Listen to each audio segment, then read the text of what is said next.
Good evening from what is known as Hostage Square here in Tel Aviv. Just a little while ago, people cleared out of here. It is fairly late on a Monday night. It is now officially October 8th. But earlier today, down south, not far from the Gaza border, we watched family members who are still struggling to comprehend their loss.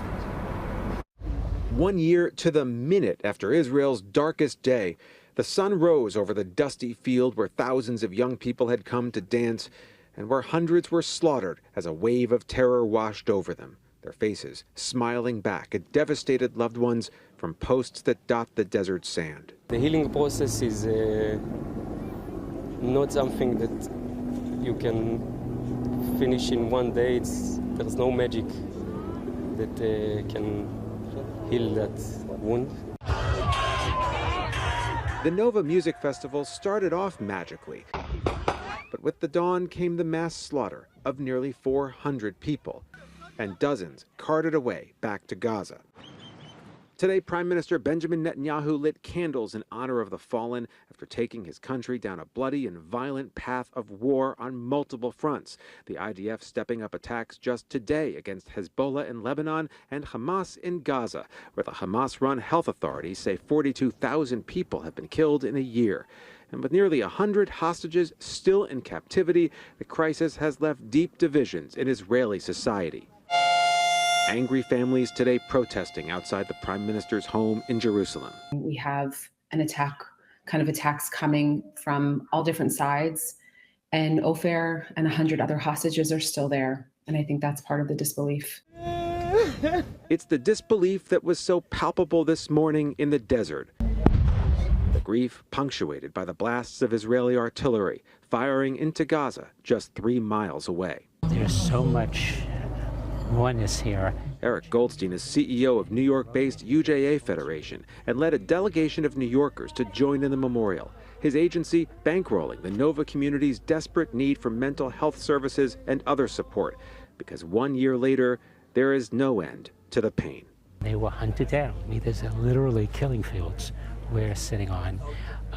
And then you look at the beauty of this place. It's hard stuff.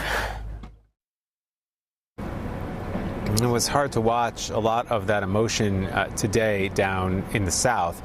Meanwhile, just as it's 1 year now since October 7th, it is now officially here in Israel a week since Iran struck Israel. And Israel has vowed to retaliate, but how and when is still not clear, and that just adds to the anxiety, quite frankly, among all these families who are still coping with their loss. We're live in Tel Aviv tonight. Josh Einiger, ABC 7 Eyewitness News. Philip, Colleen. Josh, thank you.